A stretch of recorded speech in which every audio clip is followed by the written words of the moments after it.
Hollywood loves its legends, clean heroes, perfect cowboys, carefully polished stories. But the real ones, the ones built from scars, war, and anger, they rarely get the last word. Lee Marvin was one of those men. Before the movies, he was a Marine who bled in the Pacific, took shrapnel on Saipan, and carried the limp for the rest of his life. He didn't play tough guys, he was one. And near the end, lying in a hospital bed in Tucson with only days left, the story goes that he finally stopped holding back. No interviews, no public statements, just one request: bring me a tape recorder. Not to say goodbye, not to make peace, but to name the 6 men he believed had betrayed him, overshadowed him, or stolen pieces of the career he fought for.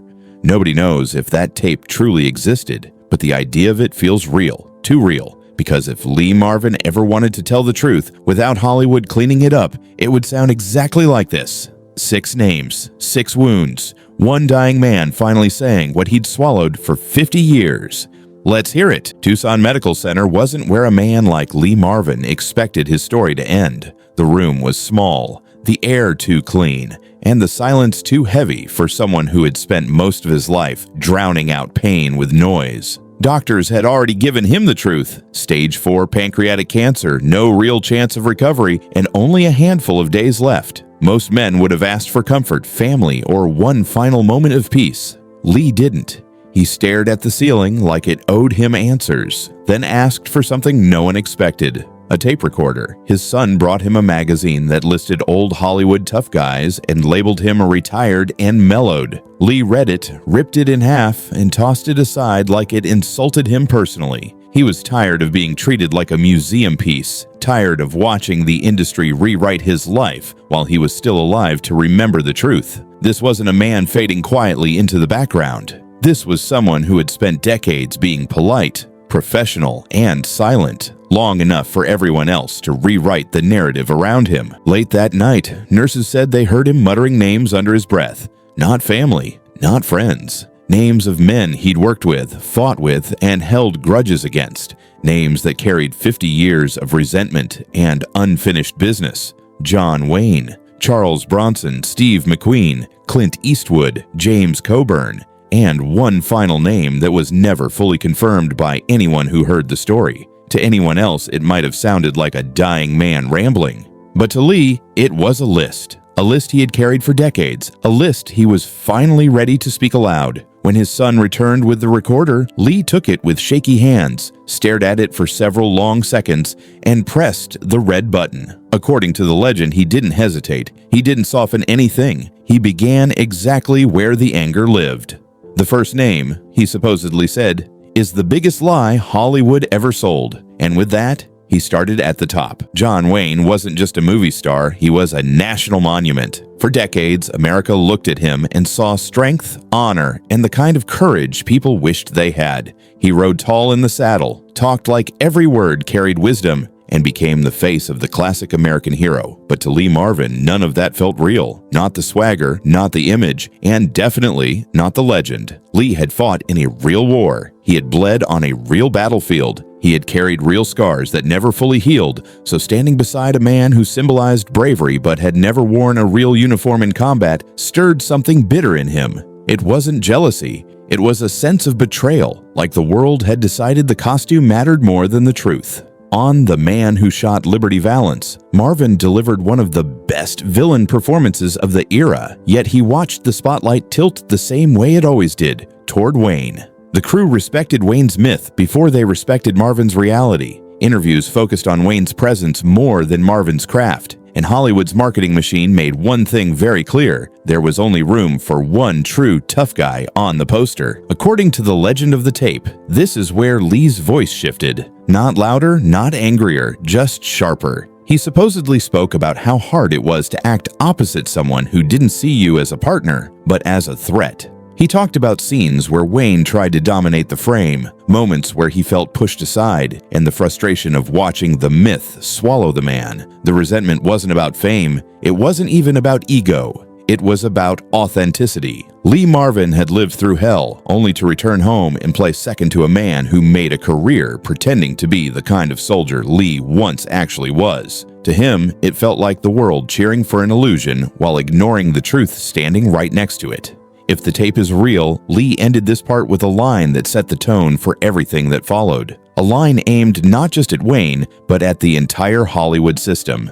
"You can build a legend out of nothing," he might have said, "but you can't fool the men who know what the real thing looks like." And with John Wayne out of the way, Lee supposedly moved to the next name on his list, the man whose silence cut deeper than any insult ever could. If John Wayne represented the myth that irritated Lee, then Charles Bronson represented something colder: disappointment. Bronson didn't need to raise his voice or puff out his chest to dominate a room. His power came from silence, from that unreadable stare, from the way he could make you feel uneasy without saying a word. For years, people compared Bronson and Marvin as if they were cut from the same brutal cloth. Two war veterans, two hard faces, two men who didn't rely on speeches to get a point across. But to Lee, the resemblance wasn't flattering. It was frustrating. They worked together on The Dirty Dozen, a film fueled by chaos, testosterone, and the kind of behind-the-scenes tension only a cast full of alpha personalities can produce.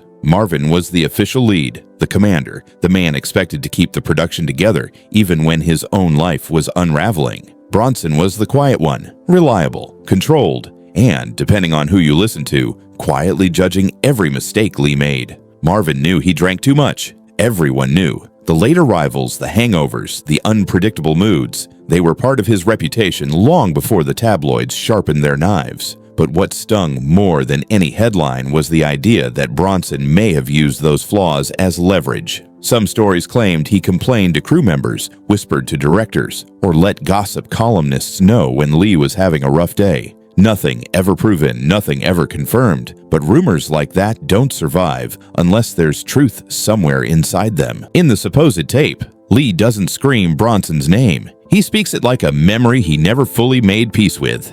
He talks about moments when Bronson stepped into his shots, disrupted takes, or acted like the sober professional while Lee struggled to keep himself together. He remembers feeling replaced, not by someone more talented, but by someone more disciplined, more strategic, and far more willing to play the Hollywood game. To Marvin, Bronson's silence wasn't strength, it was calculation. And standing next to a calculated man makes every one of your own flaws feel twice as visible. Marvin had always worn his wounds on the surface. Bronson hid everything, and the industry rewarded the one who was easier to manage. In the tape's imagined version, Lee finishes the Bronson chapter with something almost philosophical. A man's silence can tell you more about him than all the words he never had the guts to say. And with Bronson spoken for, Lee supposedly moved to the next name, the one that made him feel not judged, but outdated. The man who showed him that Hollywood wasn't just changing, it was leaving him behind. Steve McQueen didn't have to lift a finger to command a room. He could lean on a doorway, narrow his eyes, and suddenly every camera, crew member, and fan was locked on him. That was the power of the new Hollywood. Coolness as currency, attitude as image, silence as a brand. And to Lee Marvin, that shift wasn't just noticeable, it was personal. Marvin came from a world where toughness was earned the hard way. His stillness came from war. His glare came from experience. His silence came from things he'd seen but didn't want to talk about. McQueen's stillness, on the other hand, was crafted, sharp, calculated, and designed to be photographed. He wasn't surviving anything. He was performing it. When McQueen exploded in films like The Great Escape, audiences praised his minimalism, his quiet swagger, his ability to say everything without speaking. But to Lee, that felt like watching the next generation perfect the same emotional language he'd helped bring to the screen. Only now it came without the scars, without the limp, without the history. McQueen was a smoother, shinier version of the same archetype, and Hollywood couldn't get enough of him. What really stung was how natural the shift felt. Directors started chasing McQueen, magazines worshipped him, studios built entire campaigns around his mystery. Meanwhile, Lee started hearing words like older, edgier, and less commercial. It wasn't that he blamed McQueen. It was that McQueen represented an industry that no longer needed the real thing when it had a younger, cleaner version to sell. In the imagined tape, Lee wouldn't lash out here. He'd sound tired, reflective, like a man who knew he wasn't just losing roles, he was losing an era. McQueen wasn't the enemy. He was the sign that Hollywood had already moved on, and Lee had to either accept it or be crushed by it. He didn't replace me, Lee might have said. He became the upgrade Hollywood wanted. But if McQueen symbolized the future, the next name on the tape symbolized something worse. Someone who took the very style Lee pioneered and built an entire legend from it. Clint Eastwood wasn't just another rising star. To Lee, he was the mirror image he never asked for, only younger, cleaner, calmer, and built for the era Lee was aging out of. When they worked together on Paint Your Wagon, Lee had already spent years shaping a very specific kind of on-screen power. The long pause before a threat, the slow turn of the head, the tension that filled a room before a punch was even thrown. That wasn't acting for him. That was instinct. It came from war, from pain, from the kind of real darkness you can't rehearse. Clint's approach felt different. He studied. He watched. He absorbed. He measured the effect of silence down to the second. He wasn't copying Lee by accident. He was analyzing him like a blueprint. Lee would lower his voice before violence, and suddenly Clint was doing the same. Lee used stillness to intimidate, and soon Clint was standing with the same weighted calm, even the iconic Eastwood squint, the one that eventually defined his entire persona, felt to Lee like a polished version of the glare he'd brought out of Saipan with him.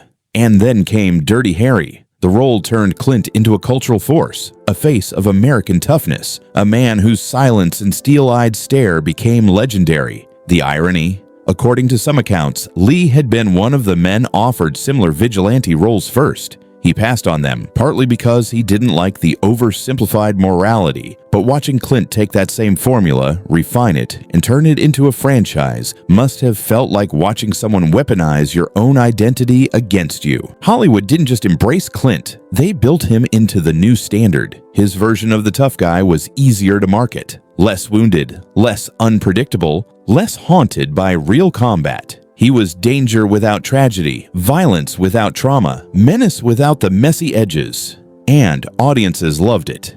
In the imagined tape, Lee's tone here wouldn't just carry bitterness, it would carry a strange mix of respect and resentment. He recognized how skilled Clint was. He knew the kid was talented, disciplined, and clever, but he also knew exactly where that style had come from, and it wasn't the California coast or acting lessons. He didn't steal my look, Lee might have said. He perfected the parts of it that didn't hurt.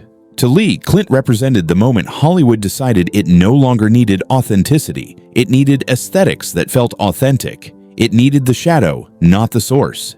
And Clint became the man who could deliver that shadow perfectly. But as much as this stung, the next name on the tape was the one that broke something in Lee the most. Not because of rivalry, but because it came from someone he once called a friend. James Coburn wasn't just another co-star to Lee Marvin. In the early days, he was a friend, one of the few men in Hollywood who seemed genuine, curious, and hungry to learn. On sets like The Magnificent Seven, Coburn would ask Lee everything. How to hold a gun without looking scared. How to stare at someone like you've already decided their fate. How to keep your body loose even when your eyes are full of threat. Lee shared it all, not because he had to, but because he liked the guy. Coburn wasn't loud or flashy. He had that easy grin, that lanky frame, that effortless cool that made him stand out without trying. And the more time he spent around Lee, the more he absorbed. Little tricks, small details, the subtle things that turn an actor into a presence.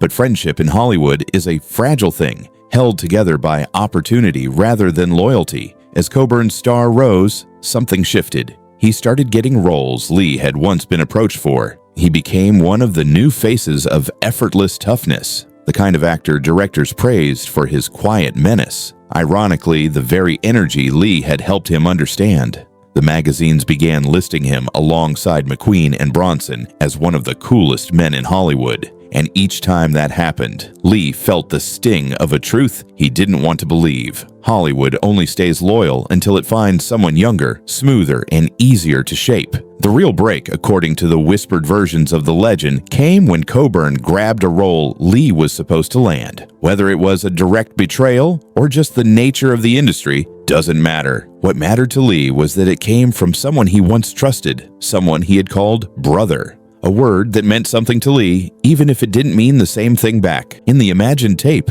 Lee wouldn't talk about Coburn with rage. He'd talk about him with disappointment, the kind that runs deeper than any on-set feud. You can almost hear the sadness in his voice, the moment when he realized that loyalty has an expiration date in a town that treats friendship as a convenience. He didn't just take roles, Lee might have said. He took the part of me that still believed you could trust somebody in this business. Coburn's success wasn't the problem. It was the realization that Hollywood had taught him something brutal. The moment a friend can step ahead of you, he will. No grudge, no apology, just business.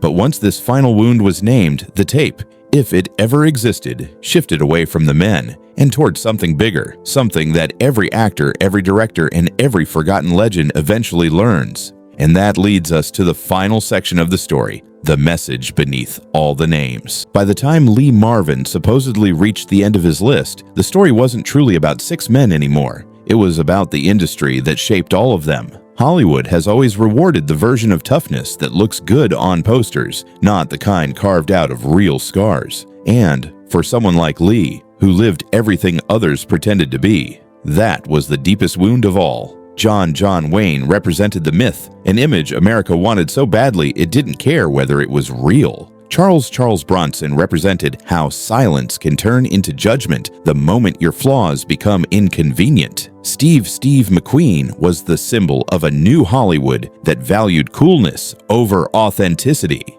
Clint Eastwood showed how the industry could take someone's entire style and turn it into a cleaner, more profitable version. And James Coburn proved that even friendship wasn't safe in a place where opportunity always comes first. If the tape ever existed, Lee's voice wouldn't just be bitter, it would be brutally honest. He'd be a man looking back at a career where the truth didn't matter unless it could sell tickets. He'd be recognizing how easily loyalty breaks when success walks into the room. And he'd be admitting, maybe for the first time, that Hollywood didn't just ignore his pain, it replaced him with men who could imitate the same toughness without the baggage that came with living it. In the end, the list wasn't about revenge. It was about a man realizing the industry never truly wanted authenticity. It wanted the illusion of it. And once someone younger, smoother, or more marketable could provide that illusion, the original stopped being necessary. That's the real message beneath the names. Hollywood doesn't honor the man who lived the story. It honors the man who looks better telling it. And with that realization out of the way, only one thing was left: the ending. Lee Marvin passed away on August 29, 1987, far from the noise and spotlight he once commanded. His funeral was small, quiet, and honest, nothing like the Hollywood machine he spent his life pushing against. And as for the rumored tape, no one has ever proven it existed. Maybe it was real, maybe it was destroyed, or maybe it was just the kind of story people tell because it feels true. What matters is the message behind it. Those 6 names weren't just grudges. They were symbols of an industry that rewards the illusion of toughness over the men who actually lived it. Lee Marvin wasn't calling out individuals. He was calling out a system that replaces authenticity with whatever sells better. So was he bitter? Was he honest? Or was he simply a man who saw Hollywood for what it really was? In the end, that's for you to decide. If you want more hidden stories, untold truths, and forgotten legends, make sure you like, subscribe, and turn on notifications, because there's a lot more Hollywood doesn't want you to hear.